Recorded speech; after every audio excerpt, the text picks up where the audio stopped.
guys, it's a new week and we've got an abundance of Championship transfer rumours to discuss in today's video. This next Championship season is now just 2 weeks away, so things will really start to ramp up in the transfer market over these next few weeks, I'm sure. As always, if you do go to enjoy, make sure to drop a like, and anything that we miss off today, make sure to get it in the comments down below. But without any further ado, let's just jump in. So we've had confirmation of Ipswich captain Sam Morsy joining Kuwait SC. There had been a bit of late interest from Derby County, but a move to the Middle East was always on the cards for the Egyptian international.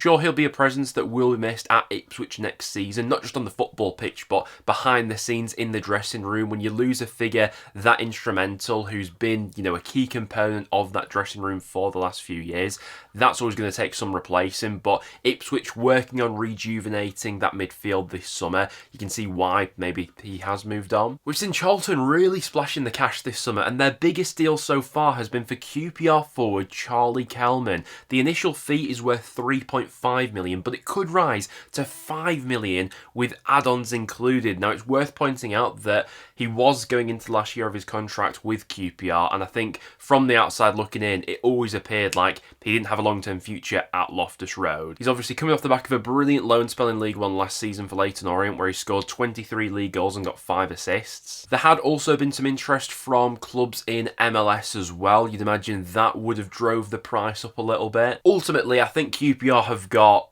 a very decent deal here with the money they've got for a striker in the last year of his contract who seemingly wasn't going to extend that deal. Kelman's someone who's obviously yet to prove himself at Championship level, but when you put up those outstanding numbers in League One, you're always bound to attract interest from clubs in the second tier. Really excited to see how he gets on now for Charlton. He's still at a good age, only 23 years old, so still got plenty of time to develop. But yeah, very interested to see how he gets on in the Championship next season, because for whatever reason previously at QPR, it's just never quite clicked for him in the Championship, has it? Speaking of QPR, they themselves have added to their forward department with the addition of Rumour coming in from Burton Albion with the transfer fee believed to be in the region of about 1.3 million for the 24-year-old. He didn't quite put up the same sort of numbers as Kelman in League One last season, but still had a decent campaign, scoring 11 goals and getting 2 assists in 30 league appearances. Going back a few years, he is someone who was previously on the books at Middlesbrough, but Borough fans never really got to see any of him. He spent his whole sort of Middlesbrough career out on loan, but back in the Championship now,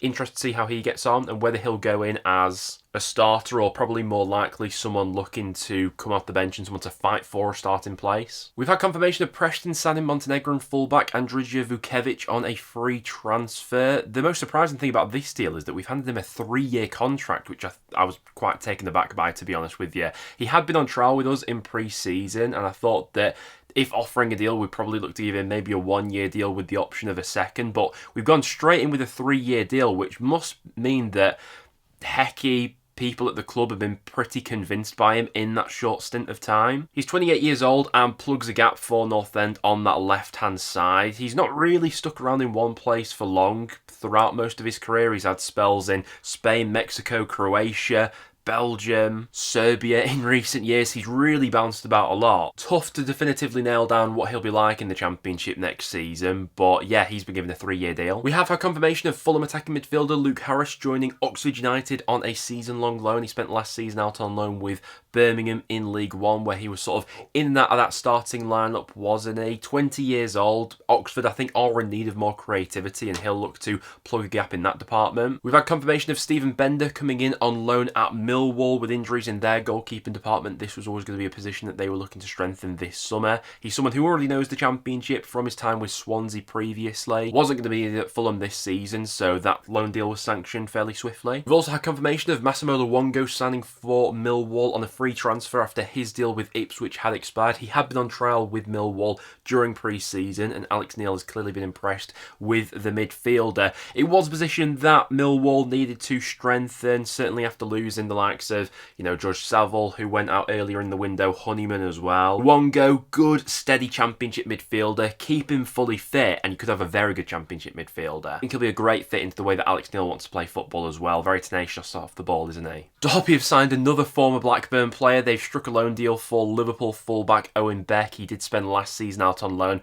with Blackburn in the Championship, but John Eustace has worked his magic to get that deal over the line there. Good deal for Derby, this one, I think think Beck showed real signs of promise in the Championship last season. He comes in as a nice option on that left-hand side of the defence. Middlesbrough have finally got the ball rolling with their summer recruitment. We've had confirmation of defender Alfie Jones joining Borough from Hull City in a deal worth in the region of about £3 million. There's been a few conflicting reports over how much this deal is actually worth, but believed to be in that sort of region. From a Hull perspective, that's now Alfie Jones and John McLaughlin, who have both gone out in quite quick succession, two obviously quite important players for them in the backline last season. They're obviously going to need replacing. Pompey fans will be pleased that they've got a deal over the line for midfielder Mark Kozanovsky. They've been linked with him for quite some time. There had also been a bit of interest from some other Championship clubs. I believe it was Norwich a bit earlier in the window who were linked with him. Blackburn at one point also monitoring his situation, but always seemed like Portsmouth were the front runners for this deal. They've now got that over the line. And despite about half the Championship being linked with Tyree Stolen, he's not decided to stay in England and instead has joined Espanyol in La Liga. Now, from the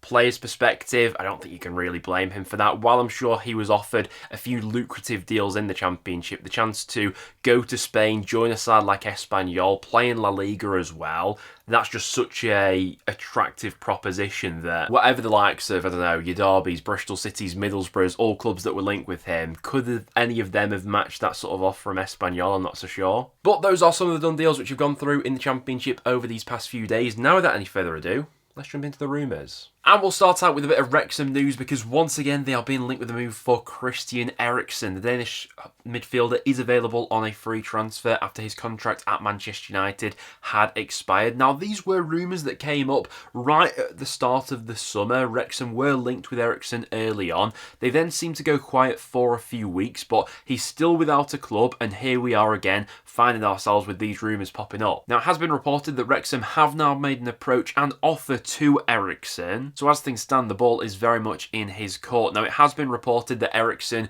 wants to remain in Europe. Going back to January, I believe he had a few offers from Saudi, but they didn't seem to interest him. He wants to continue playing in Europe, but crucially, it's also been reported that he wants to continue playing in a top league as well. Whether he deems the Championship to be that, I guess we'll have to wait and see. You'd imagine the wages would be really quite significant to try and attract a player like Erikson to the Championship, but given he's available on a free transfer, they'd be able to put more of those funds into his wages. Listen, this one would be a really ambitious move, maybe even a step too far for Wrexham at this stage, but they're keen to make it happen. Let's see what developments we get on that over the coming days. And along with Christian Erikson, Wrexham are also interested in a deal for Joan Portilla, who's currently playing his football in Argentina. He's a fully fledged Colombian international in a different mould to someone like an Erikson. Erikson obviously a more creative midfielder, whereas Portilla's in a more defensive mould for the midfield. He's fairly versatile as well, can also play as a centre half. Now, he's supposedly available this summer for a fee in the region of £4 million. Wrexham definitely have the wiggle room to make this sort of transfer happen if they are serious about it. They've obviously already added to their midfield ranks recently, but this would be another step in the right direction for them in making that squad even more competitive. So we have now had official confirmation that Patrick Bamford isn't part of Leeds United's plans in the Premier League for next season. I think we all knew that anyway, given he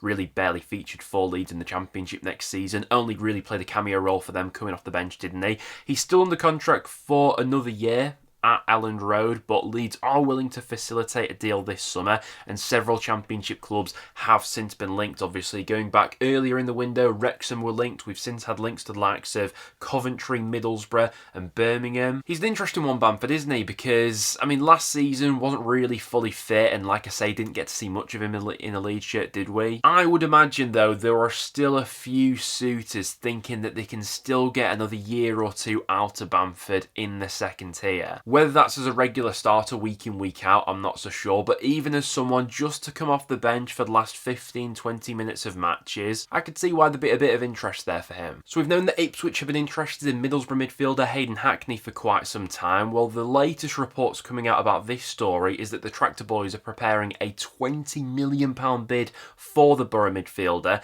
and they're also willing to hand him a contract worth in the region of £35,000 per week. Now, Hackney has had interest from Premier League clubs, during this summer so far. But as of recording right now, none of those Premier League clubs have been able to match Middlesbrough's valuation of the player, so he's still tied down with them. But with Ipswich prepared to go so big, obviously, they are overhauling that midfield this summer. This could be a really lucrative move, not just for Middlesbrough, but for Hackney as well. Now, if Ipswich do indeed submit that offer, we'll wait to see if any Premier League sides are tempted to try and hijack this deal. Obviously, there has been plenty of interest. Some of the clubs that have been linked recently, we've had the likes of Crystal Palace, Man United, Tottenham. From an Ipswich perspective, though, obviously it's a lot of money, but with the finances they're working with, parachute payments, Hackney's definitely someone who will go on to play Premier League football, I think. Trying to beat the Premier League sides to get his signature right now, I think makes sense. And interestingly, Ipswich have also been linked with a move for Middlesbrough's Dale Fry. Now, you wouldn't have thought that the centre-half department would have been the sort of immediate priority for Ipswich to be strengthening right now, but supposedly he is a player of interest to the Tractor Boys. Middlesbrough, understandably, probably don't want to sell, especially with Ram van den Berg potentially leaving, but they could sanction a deal if the price is right. Talks are ongoing between Millwall and Luton over a deal for Alfie Doughty. Now, he has had a bit of Championship interest during this summer so far. There have been those murmurings that maybe Middlesbrough would have been one of the interested parties, with Rob Edwards potentially interested in a reunion there with his former player, but it looks like Millwall are pushing ahead with plans to try and tempt him away from Kenilworth Road. Honestly, he's someone who I'm surprised hasn't already got himself a Championship move. He was one of the top Luton players that I thought would definitely be leaving this summer, because despite being part of that relegated squad last season, there's still an abundance of quality there, certainly for a top Championship side like a Millwall, who are going to be pushing for the top 6 next season. Such a brilliant creative outlet from that left-hand side. He's fairly versatile. He can play as a left-back, wing-back, even as a winger if you want him to. Good engine on him, can get up and down the pitch, and I think he'd be a brilliant fit into an Alex Neil system, I really do. Whipping balls in from that left-hand side, yeah, you can see why Millwall are pushing ahead with plans to try and sign him. Bristol City have agreed the deal to sign Manchester United goalkeeper Radik Vidac on loan for the season. This one seems to be quite advanced, and by the time you guys are watching, may have already been confirmed. Makes sense that Bristol City are looking to strengthen in this department, especially with Max O'Leary set to miss the start of the season with an injury. They don't want to leave themselves in a situation where Joe Lumley's going to be their starting goalkeeper coming into this campaign. They want more competition in that area. And Vidac's an interesting one. He's an absolute giant in between the sticks, stands at 6'6". He's just coming off the back of a decent loan spell last season. He's only 21 years old, so still learning. But on a loan, the sort of deal that won't break the bank, and it gives Bristol City a good amount of cover in that position while O'Leary continues his recovery. West Ham are after a new goalkeeper this summer, and Sheffield United's Michael Cooper is one of the options currently being explored. Now, Cooper has previously been linked with the move to the Premier League. Earlier this summer, there were reports coming out that Everton were interested, but I think a lot of us saw that from the outside looking in and thought, that deal probably doesn't make much sense from Cooper's perspective. He'd be going in, obviously, to a Premier League club in Everton, but to compete with Jordan Pickford, where realistically, he's probably not going to get much game time there. Whereas, going into a club like West Ham, I do think there is a realistic chance that Cooper goes in and a few months down the line, he's the starting goalkeeper there. Obviously, it's Areola currently the number one at West Ham, you'd have to assume, but even he was in and out of that side last season. With how good Cooper was in the Championship last season, you could see why the Hammers are interested in exploring that sort of deal. Sheffield United fans, what would be the minimum you'd be looking for? Because for me personally, someone like a Cooper is absolutely essential to your promotion chances again for next season. And some more goalkeeping news is that Leicester City have reportedly agreed to deal with Azmeir Begovic, which would see the experienced goalkeeper joining their keeping department at the King Power, supposedly on a 1-year deal. Now, the long-term future of Leicester goalkeeper Matson is still very much up in the air. On the basis that it looks more than likely that it'll probably be off between now and the end of the window, it makes sense that they're looking to add more depth to their goalkeeping department with the addition of Begovic.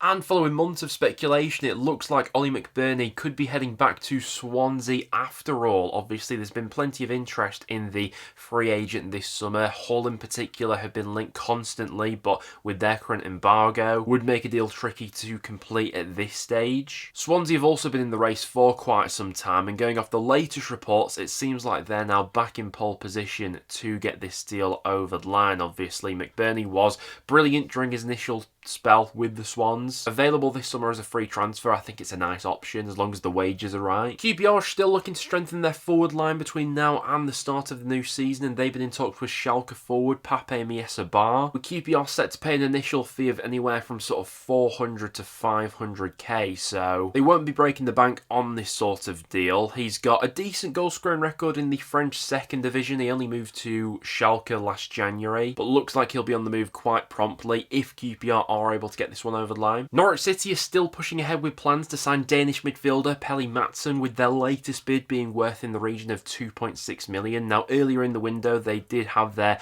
initial offer knocked back, believed to be worth in the region of about 1.7 million. He has been a target seemingly all summer, someone Norwich have been quite keen on. Looks like it could be quite smart recruitment from their end. He's only 23 years old and would come with a good reputation from Denmark as well, though you'd imagine he'd be someone who would need a bit of time to adapt to life in the Championship. Let's see if 2.6 mil will be enough to get that deal over the line. But guys, that will now wrap it up for today's video. Thank you very much for tuning in. If you did go on to enjoy, make sure to drop a like, and any other rumours that you've seen going around, make sure to get them in the comments down below. But apart from that, thanks for watching guys, and I'll see you all in the next one.